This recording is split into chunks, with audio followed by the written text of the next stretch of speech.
Hello everyone. आज हम करने जा रहे हैं MCQ type questions of chapter number 7 and 9।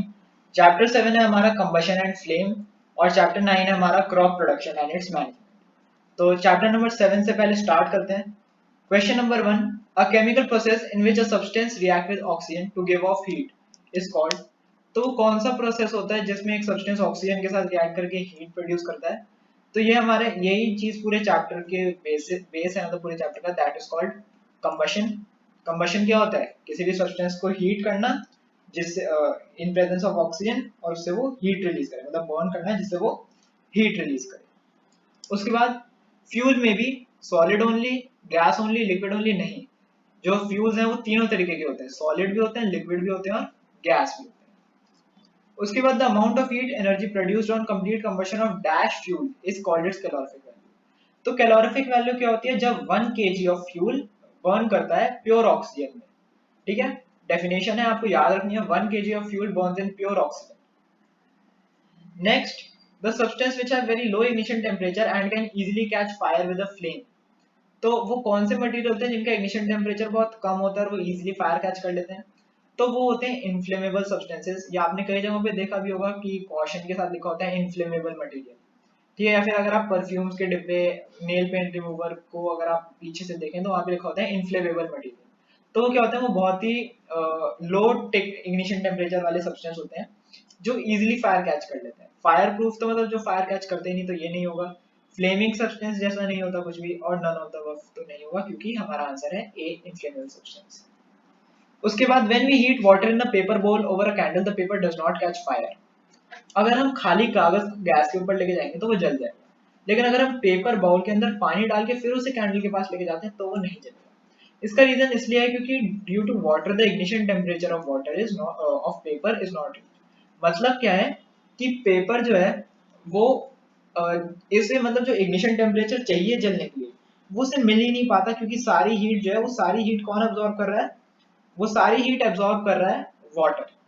तो जब तक वाटर बॉईल होके पूरा एवेपोरेट नहीं हो जाता तब तक जो पेपर है उसमें आग नहीं लगेगी। ज्यादातर बच्चे इसका ये आंसर लिखते हैं कि पेपर गेट्स वेट। तो उससे क्या हुआ? पेपर गीला हो गया इसलिए आग नहीं लगेगी, ऐसा कुछ नहीं है। ठीक है, इसका रीजन ये है कि वो इग्निशन टेम्परेचर उसका रीच नहीं होता। तो इसका आंसर काफी बच्चे बी भी लिखाते हैं, तो that is wrong answer. D, this is not possible, ये भी गलत है।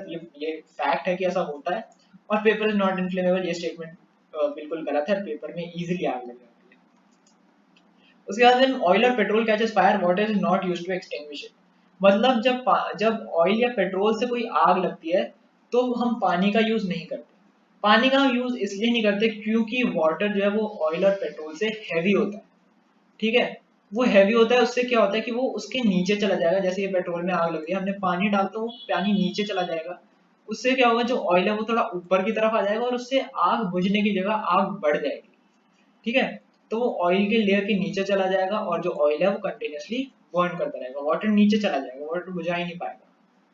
ठीक है, next, in combustion both heat and light is produced, only heat is produced, only light is produced, all are correct। तो इसका आंसर होगा both heat and light are produced, all are correct। को मतलब इसका मतलब तो ये हो गया, हीट और लाइट भी प्रोड्यूस हो रही है, हीट भी प्रोड्यूस हो रही है, लाइट, ये कोई सेंस नहीं बना इसका। तो हमारा आंसर होगा ऑप्शन नंबर ए, दोनों हीट और मतलब हीट और लाइट दोनों प्रोड्यूस होते हैं कमीशन में। उसके बाद a person cot fire on cloth is wrapped with blanket. तो अगर किसी में बाय चांस किसी बंदे के कपड़ों में आग लग जाती है तो हम क्या करते हैं? तो the person suddenly feels cold, ये एकदम रॉन्ग स्टेटमेंट है। पर्सन्स क्लोथ्स गेट बर्न्ड, एकदम इलॉजिकल से आंसर नहीं वाले।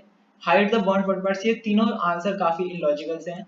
ठीक है, ये क्वेश्चन देखते ही आप इसका आंसर कर सकते हो। To reduce air supply and put off fire, चैप्टर से रिलेटेड यही है कि एयर सप्लाई कट ऑफ हो जाता है, और एयर सप्लाई कट ऑफ होने की वजह से क्या होता है कि जो एयर सप्लाई कट ऑफ हो गया तो कंबशन को सपोर्ट करने के लिए ऑक्सीजन नहीं होगी वहां पे, और जब कंबशन सपोर्ट नहीं होगा तो the fire will stop. Next, ignition temperature is, ignition temperature क्या होता है? The minimum temperature at which a substance catches fire. तो वो मिनिमम टेम्परेचर जिस टेम्परेचर पे किसी सब्सटेंस में आग लग जाए उसे हम कहते हैं ignition temperature. Next, multiple choice questions for chapter number 9, crop production and management. First है the crops which are grown in rainy season. तो रेनी सीजन में कौन से क्रॉप ग्रो होते हैं? खारिफ क्रॉप्स। ठीक है, खारिफ क्रॉप्स ग्रो किए जाते हैं रेनी सीजन में।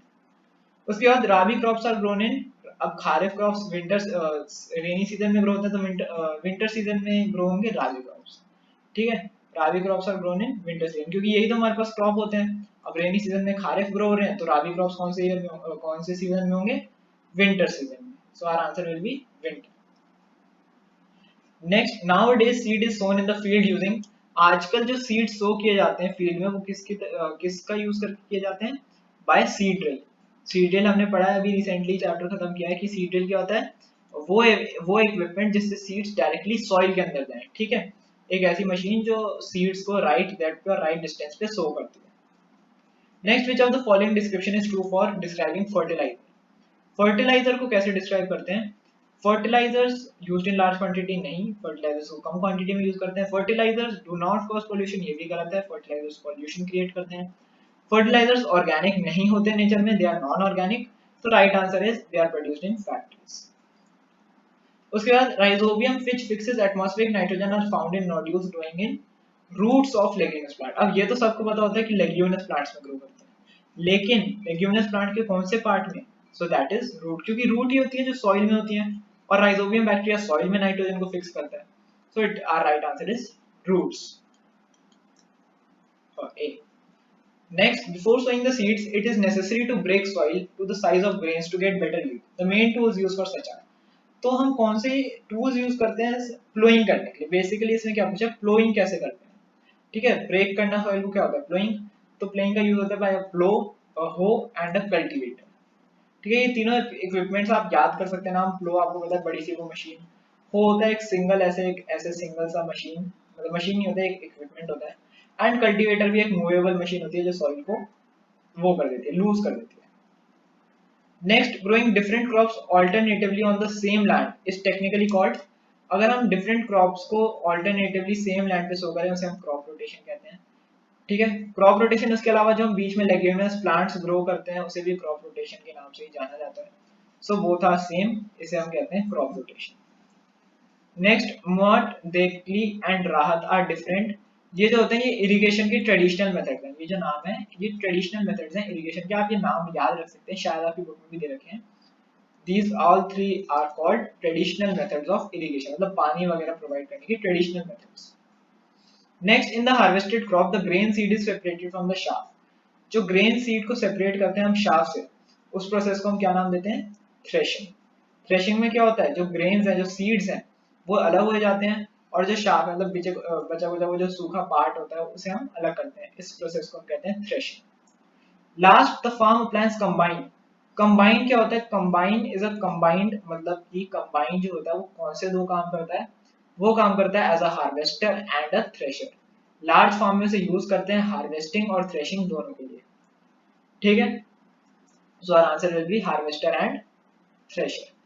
इसके साथ हमने इन दो चैप्टर्स के भी कंप्लीट कर लिए हैं। आप मेरे को, मैं हर वीडियो में आपसे बोलता हूँ, आप कमेंट सेक्शन में मेरे को बता सकते हैं कि आपको इसी तरीके की वीडियोस और चाहिए या फिर मैं चैप्टर डालना स्टार्ट करूँ।